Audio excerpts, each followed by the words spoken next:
Does that change how you watch film? No, How much you can watch? No, he just work longer. All right, here we go. Can you simulate dome noise in the fish here?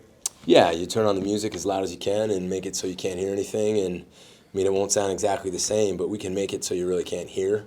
And obviously, I think this is their homecoming. I'm not 100% sure, but I've been in games in the dome over the years where it gets really loud, and I'm expecting it to. We're expecting it to. So we simulated. I don't know if the music was on while you guys were in here, but we're trying to make them uncomfortable. So I'm sure the game will be loud. I'm sure it'll be a great crowd and a great atmosphere there. It usually is, and it's a Friday night game. What do you do for Thomas when it's like 3rd and 7 and he can't hear himself thinking there? What do you have a cadence like? Yeah, you work different cadences. You work a clap count. You work a silent count. You use hand signals, and that's what you got to do at places like that on 3rd down. So you simulate it today like we did. We were all inside today because of the rain, so unfortunately the defense had to learn how to communicate with their hands too, which is good. Yeah. But I thought it was a really good day. For us, it's a short week, so today's a Tuesday practice, so we had to get everything prepared yesterday. So really, it feels like a Tuesday for all of us. But we kind of took the pads off because they're still only really not too far, 2 days away from the game. So it was a non-padded practice, but really intense. The focus was at a high level. You wouldn't have known it wasn't a real practice today. The guys were really dialed in. One more question on that theme. Is this a good blueprint for Pittsburgh? That'll be. When it's even going to be more accelerated? That would be even more accelerated. So it'll be a little bit different, but it's a good work in because we're 1 day short, and then we'll be 2 days short when we play at Pitt. So this will be kind of a good way to ease into playing on a non-regular week.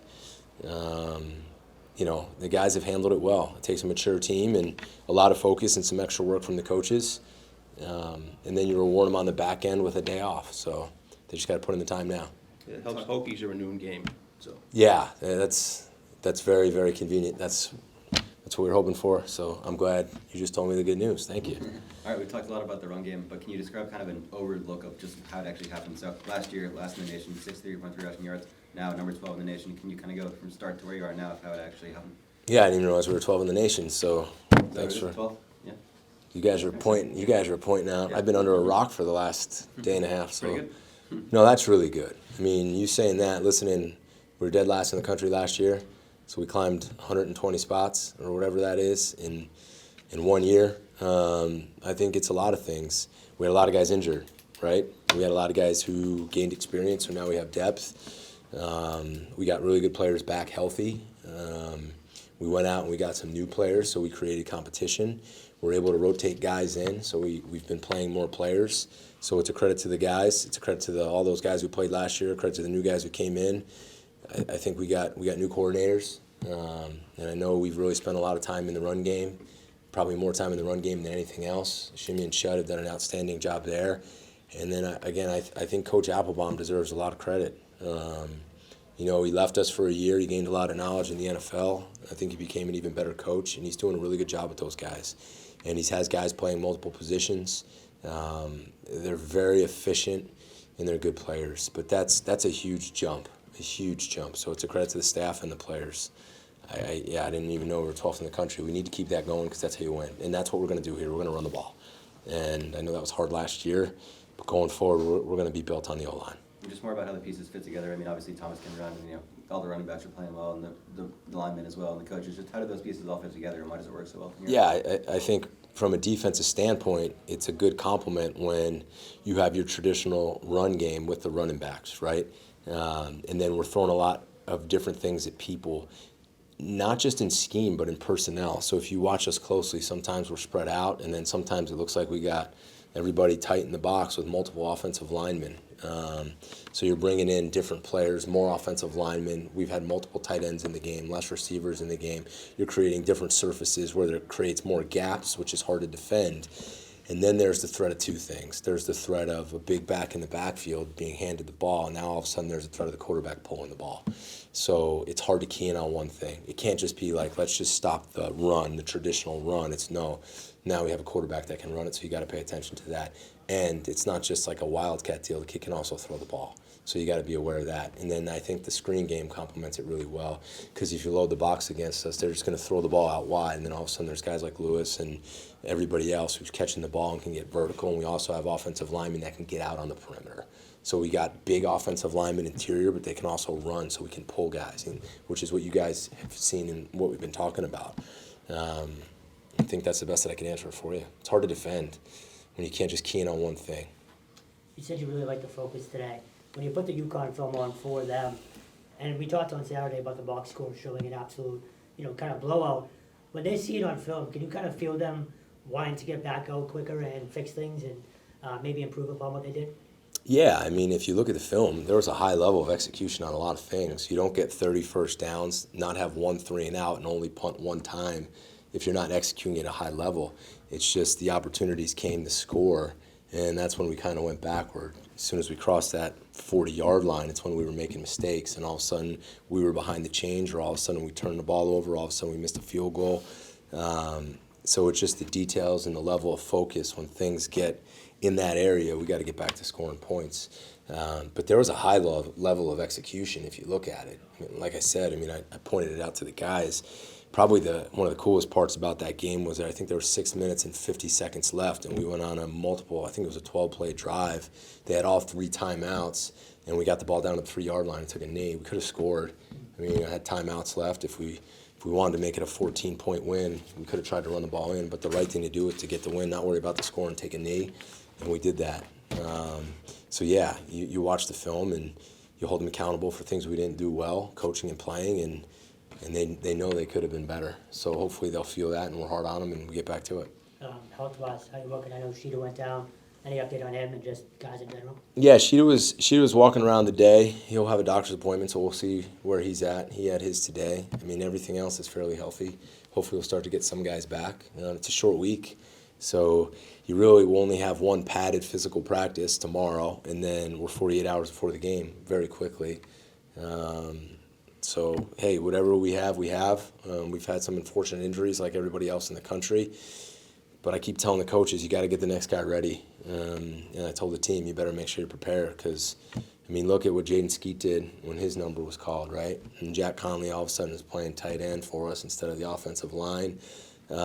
Jeremiah Franklin, I thought, has done a really good job of stepping up. There's multiple guys, I think, and we need that. If we're going to continue to win late in the season, everybody's hurt on every team. So, what happened with Thomas? Can you share anything on that? No, he just wasn't feeling well. He stayed in for a little bit, ran out of the tunnel, was ready to go. Probably could have come back in earlier, but within the rhythm we were going, we felt like we were going to score, and came back and played well. Carried the ball on the 4th and 5, carried the ball before that. I thought he made some big throws, so he looked good to me out there. So hopefully he continues to feel better. I thought the number that jumped off the page, though, for UConn was they only ran 43 plays, and I'm assuming some of those were punts. So you're probably talking about 37 offensive plays. Yeah, I think there were 42 offensive snaps. The time of possession was 40 minutes to 20 minutes. I think we had an 8-minute drive and almost a 7-minute drive. The key is to score on those drives. At the end of the game, we didn't score because I took the knee at the 3-yard line. But the one we missed a field goal to come out at the half, I think that was a 7 or 8-minute drive, and we missed a field goal. So you got to score. If you're going to eat up the clock, you got to score. At the same time, it keeps the defense fresh, and you hold the team to really 14 points. They got the 7 off of the turnover and about 200 yards. It's a pretty good day. We got to take the ball away, though. We lost a turnover battle, and that's really the key. You lose a turnover battle, and you're probably not going to win the game. So again, you dominate in all the phases, but you don't dominate and win the turnover battle. We got to take the ball away, and we got to hold the ball. Big catch for Charlie. It was a big catch. Charlie seems like a fan favorite too. The sideline erupted. He was pumped. He should be pumped, right? The guy's been here for 4 years. He hasn't really played. And again, he's another example of a guy gets hurt, he goes in the game, and he's able to execute, make a play. And I think our team, they realize that he's putting in the work. He's really not getting rewarded. He hasn't said anything. He hasn't complained. He hasn't jumped in the transfer portal. He stays here. He loves BC. He's doing everything he can do to help us win. And he finally gets a moment. He makes a play. And it's cool. All of a sudden you look over and everybody's going crazy for him. And he's going to have to step up and continue to go. So we'll see how he does and if he's part of the game plan. Does a play like that kind of epitomize what you're trying to build? I mean, you got, a second or third string guy comes in, makes a big play, everyone's pumped for him, and then you get a big win in large part because of plays like that. Yeah, I think that establishes your culture when guys care, even though they're not playing, and even though they're through their fourth year and they stick it out and they want to get a BC degree because they know what that means and they love their teammates. The cooler part is our, like you said, our guys were excited for him. I mean, so that does say a lot. And they cheered him on and dancing in the locker room with him, and I'm sure he was excited. And that's that's college football. And he deserved that moment, and now hopefully he can learn from that and get more. And maybe it will drive him to continue to be even better. There's always a sense of urgency, but you have 4 games left on the schedule. Can you kind of feel that winding down sort of thing, and maybe guys even stepping it up a little bit more? Yeah, you're late in November. As you get late into November, you're going to continue to have injuries. So the message from me to the staff is get your guys ready to play. And my message to the team was, can we count on you like we counted on Charlie, like we counted on Max, like we counted on Skeet? Can we count on you when it's your turn? Because it's probably going to be your turn soon. And if you're not paying attention in meetings and you're not practicing hard and you're not taking care of your body and it is your turn, you're going to fail and you're going to let us all down.